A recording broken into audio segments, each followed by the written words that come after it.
Hi, everyone. This is Candy Johnson. I am your host, and this is Real Talk brought to you by Real Raw Records. Today's topic is what are you going to do?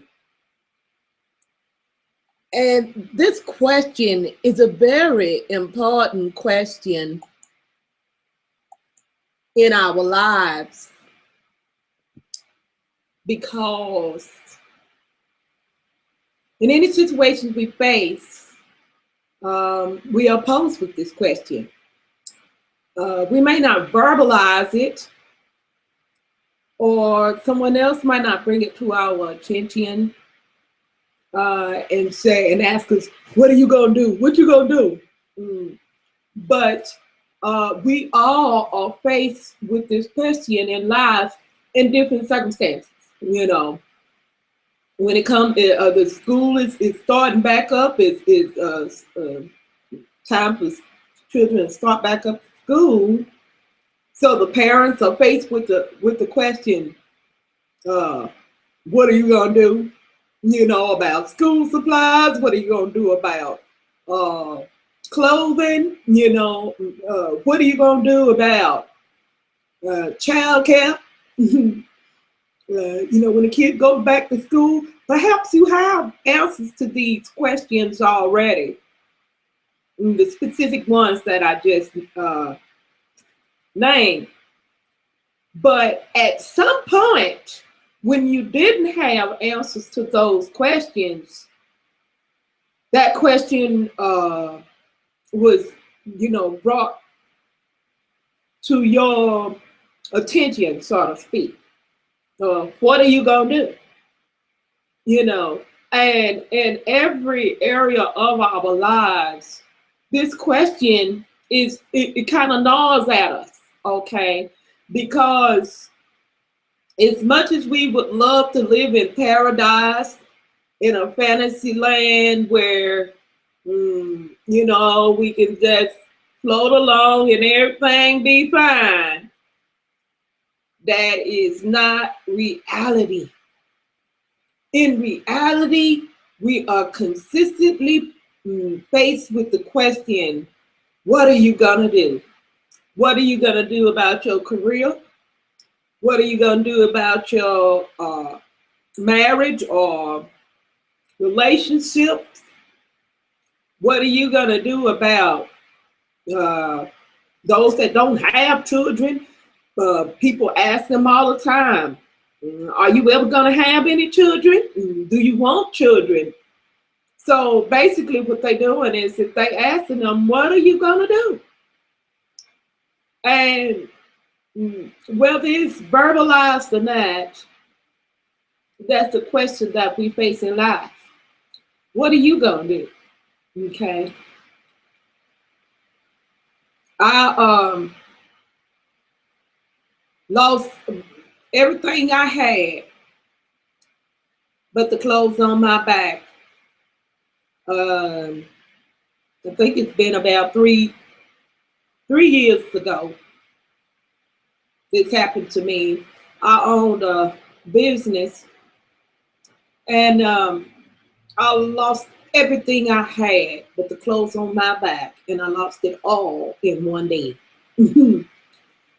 And I was very traumatized by that situation. And because I was very traumatized by that situation, I actually had a nervous breakdown and I was admitted into the hospital. And the doctors in the hospital asked me, say, what are you going to do?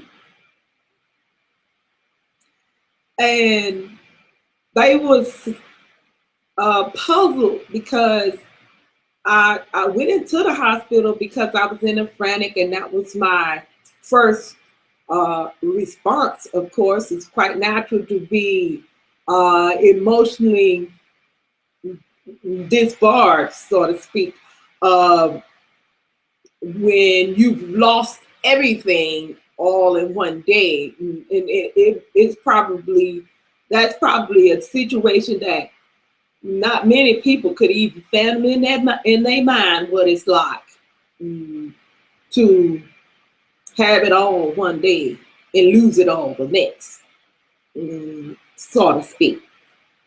And so the doctors was kind of looking at me with amazement that I wasn't in an emotional uproar the next day, because the day that it occurred, by that evening, because I had my initial sort of whack attack about it. I was furious.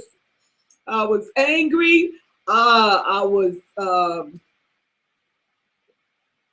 just had so many emotions. I was frustrated. I was just distraught and devastated. But when I began to think about it, and I was thinking, what am I gonna do? When I began to think about it, I thought about it and I said, you know what? I can get all of that again. I have my life, I have my health, and I have my strength. And I had started the business that I had while I was homeless anyway. So here I was back homeless and without anything. And I thought to myself, I said, well, I got what I had from nothing. I can just get it again. No problem. You know. So I began working it all out in my head. And whenever we are faced with this question, what are you gonna do? Well, the question isn't being presented to us maybe verbally all the time, but life presents us this question: what are you gonna do? There are a lot of people that have goals, but they have no clue how they are gonna accomplish those goals. A lot of people have complaints about their situation and their circumstances, and they're being presented with this question: what are you gonna do? You know, what you gonna do about it? You know, everybody is aware about problems that we face in our society. What I love about activists, just even the title activist, mean that person is doing something, okay?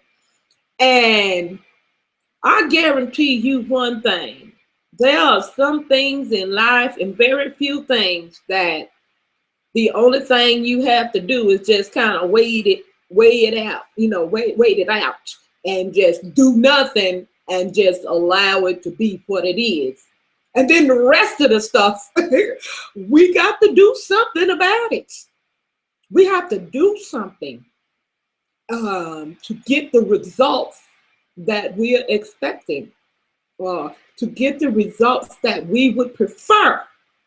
See, a lot of people like to talk about problems, and when they discuss the problems, I notice that a lot of people are just satisfied with talking about the problem.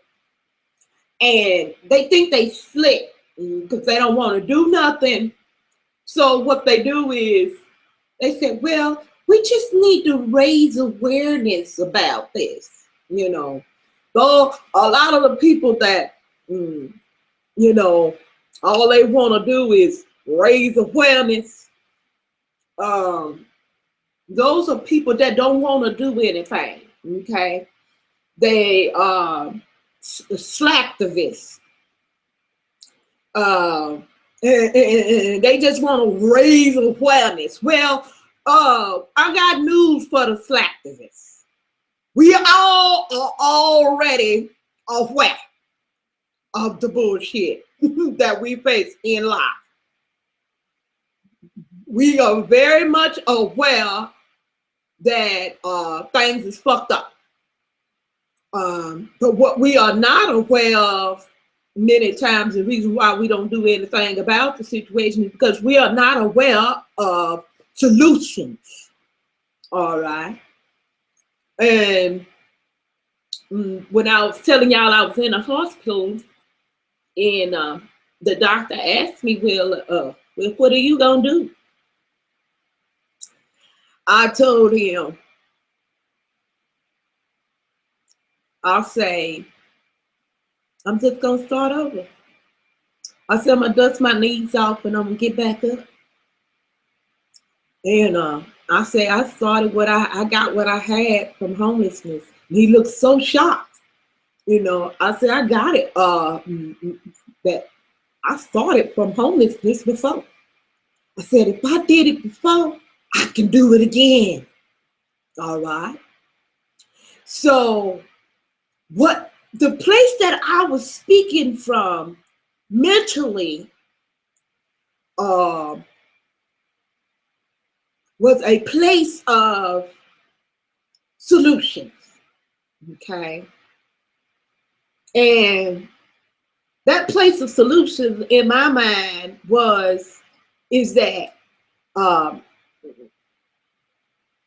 I did it before and I can do it again. I've been on my ass before and I can get back up again, you know. And when you see, and this is what I love to watch children and watch how they behave, because a child like mine can be so wise.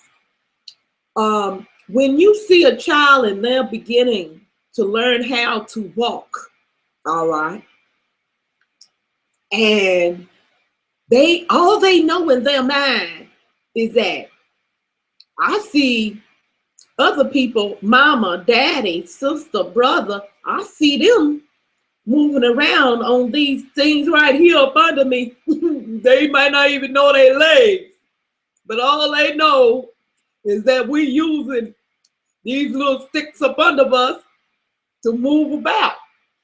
And so they figure out, hey, I got some sticks too. And so what they do is they begin to address the question that's being posed to them. What are you gonna do about it? You wanna do what you see mama and daddy doing, but what you gonna do about it? So they begin to look around them in their environment and they realize, hey, if I grab onto this, I can stand, you know, and they start grasping for answers, okay, solutions to their problem. The problem is that I can't get over there as fast as mama and daddy do, and sometimes I want to get over there and get hold of something. And so I want to be able to do like mama and daddy do. I want to walk on over there just like them and get it, because this crawling is getting on my nerves. That's the problem, okay? But the solution is I'm gonna have to start walking. So a little baby, they decide in their mind, hey, I want to walk too. So what they do, they start imitating what they see. They start imitating what they want to accomplish. Okay. I've seen in a lot of people that have like a lot of motivational memes and posts and stuff like that. They always sing, I don't care what forum I'm on, Google, Twitter, Facebook, bloggers, I don't care what forum I'm on, I always see this post and it says, it's a quote that says, be the change you want to see. And isn't that something how a little child understand that if I want to change from crawling to walking, I got to be the change I want to see.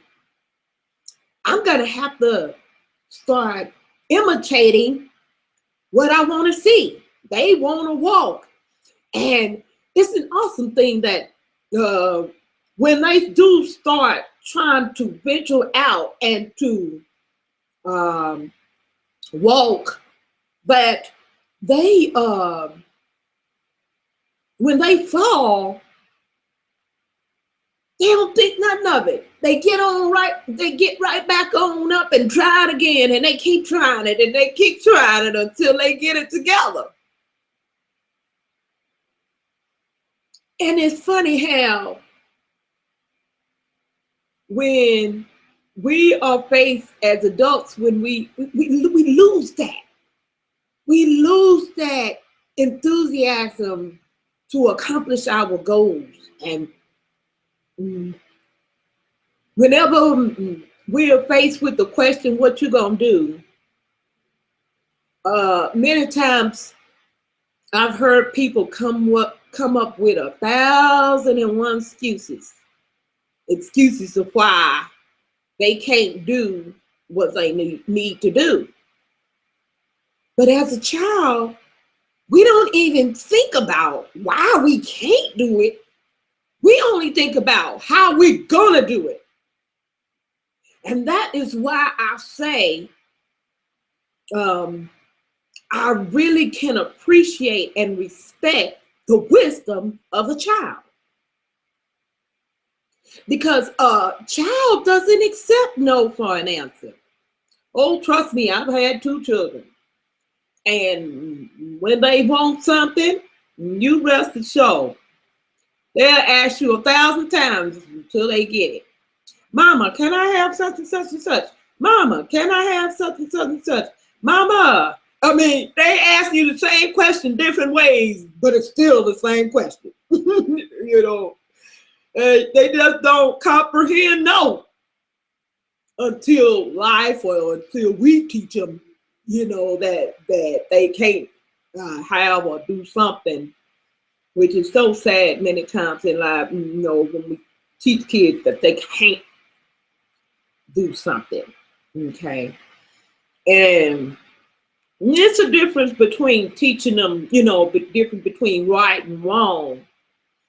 But when we pass our fears off to children as being impossible, you know, something being something impossible, it can't be done or you can't do it. That's child abuse to me. I taught my children that can't was a curse word. It was a very derogatory word in our household. So it wasn't even allowed.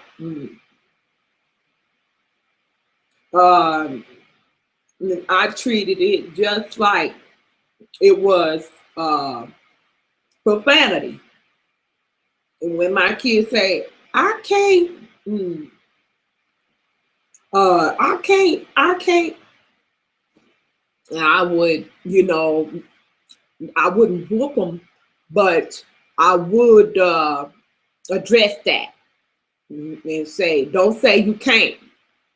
You might, you can say it's difficult, or I may need some help doing this, but don't ever tell me you can't do it, because you can. You can do anything you want to do, and stuff like that, you know. And it's all a matter of how we've been programmed in our mind by somebody, by society, by the TV, whatever, by the church, you know. um, this Christian asked me one time because he heard me swearing, and I was saying, fuck you, this and that, this. Ma was going off. I was dropping F-bombs like 90 going off. And he said, why are you cursing so much? Why are you doing that? I said, I'm doing it because I'm free and because I can. In his mind, he wasn't allowed to do that. He can't do that. There was nothing other than in his mind, someone taught him that he could not do it. That restricted him. Hi, I don't know who this is in the room, but thanks for coming. Hi. Oh, hey, Denny, you got a new, thank you, hon. I see you got a new gravatar. But as I was saying, you know, there isn't anything that we cannot do. The limitations, for the most part, are in our minds. And we got to understand that if you think you can't, you are most certainly right. You cannot. And that goes for anything in life. If you think you can't, you are absolutely right, and I wouldn't argue with you. I used to be the type of person that I used to always want so greatly for people to succeed that I would fight people, not fight them, but argue with them or toil with them verbally, you know, trying to talk them into wanting something, you know, or talk them into believing in themselves. Hi, Gohan, how you doing? And I would always try to talk people into doing better for themselves. And I realized, well, God helped me to realize along the way, when I was reading the scripture in the Bible where Jesus, before he would even perform any miracles, he would ask the people, "Wilt thou be made whole?" He would ask them, "Do you want to be healed?" Because realistically, there are some people who don't want to do anything about their situation. They don't want a better situation because they enjoy complaining. They enjoy having pity parties for themselves, and they enjoy other people feeling sorry for them. So, and Jesus, or Emmanuel, whatever you call him, Yeshua, he apparently knew this. So instead of him wasting his time and energy with a person, he asked them right off the bat, before I even waste my time with you, I want to know, do you even want to be here? I'm paraphrasing, but it's the same thing what he was saying. And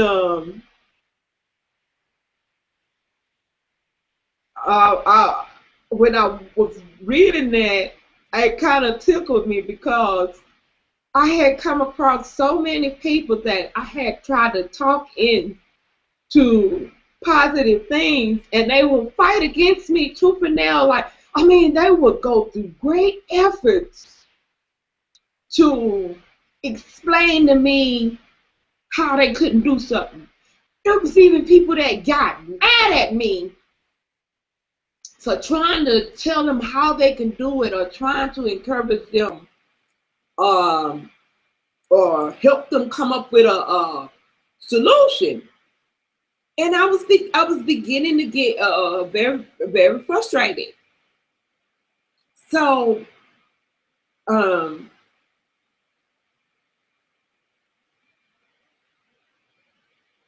I I guess God didn't want me to keep being hurt like that over and over and over again. He's such a sweetie pie that he gave me wisdom to understand and know, yes, I gave you a heart to want to help people. But even in that, you have to use wisdom because some people don't want any help. They're enjoying their circumstances, or they're not as distraught about their situation as they seem, or they want to make believe when they talk about it. And so I had to realize the reality of that truth.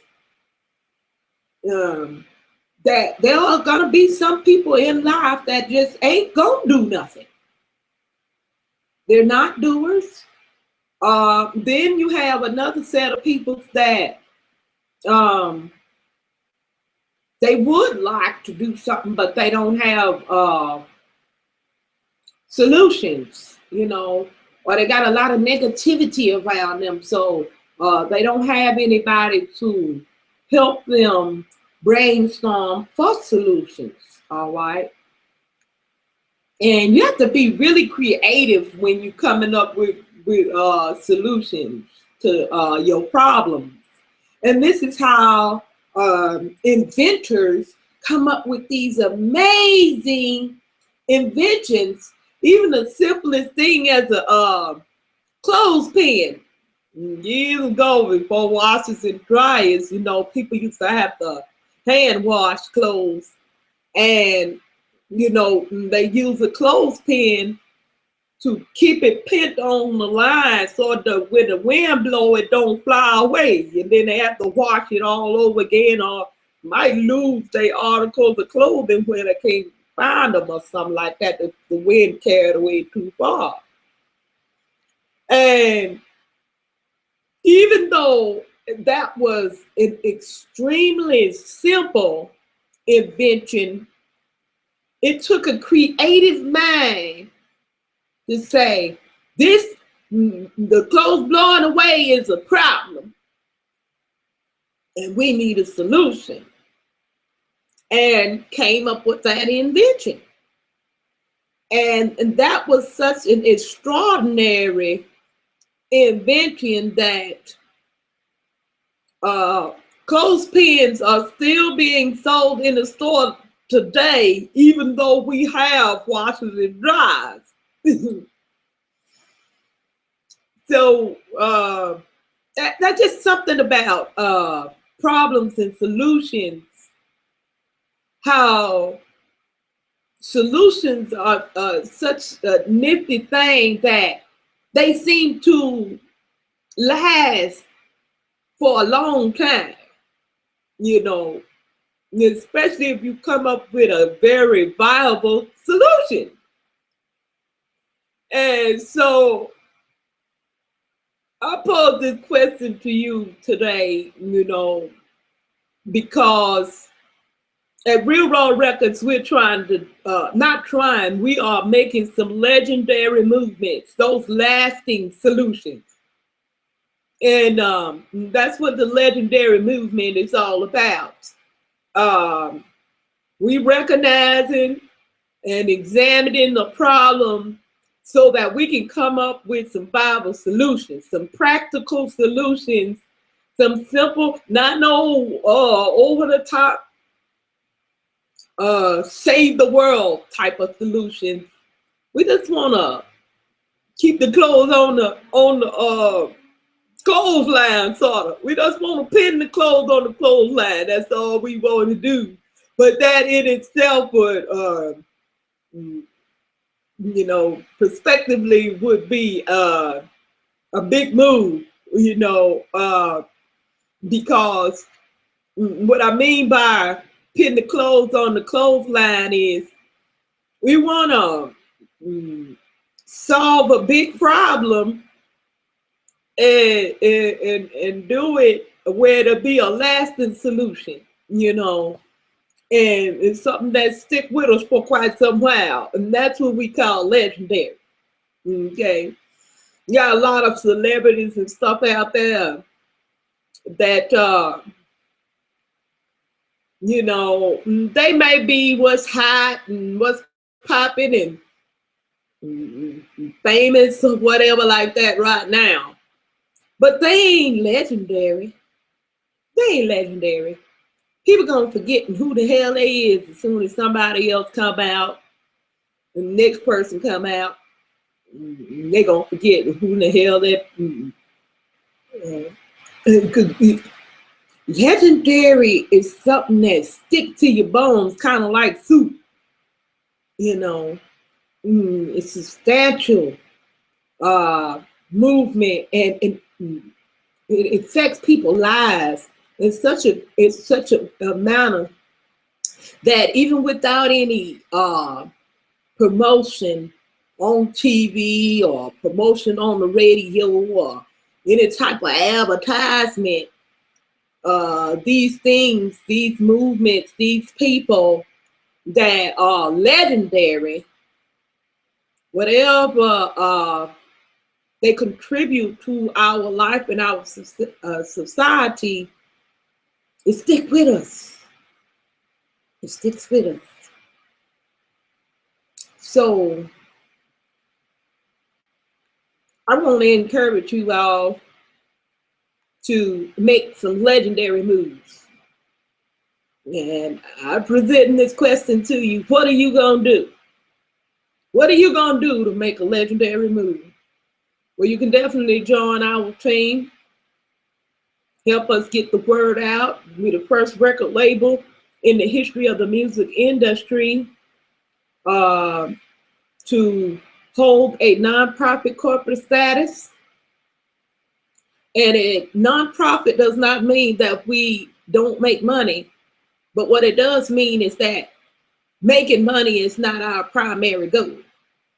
What's our primary goal is to restore the value in music and restore the value that we place in artists, not just singers and musicians, but artists of all forms. In this new age, we have lost the value for natural talent and have placed big emphasis on fictitious displays of creativity. Even a woman that's naturally beautiful now is looked down upon in comparison to a woman who has cosmetically altered her body from head to toe, you know. And we just want to restore the value or gather the people that still already value natural talents and make a move to let the people know that that are out there busting their butts to come with real music and real artistry, and they're real painters or real designers or real what you call that, makeup artists and designers and anything you could name that includes artistry. We want them to know that we appreciate them and that there are people out there that still value good shit. And so please visit our website at realrawrecords.com and check us out and get in where you fit in. But in the meantime, in between time, as always, I say, keep it real or take your ass back to Fantasyland.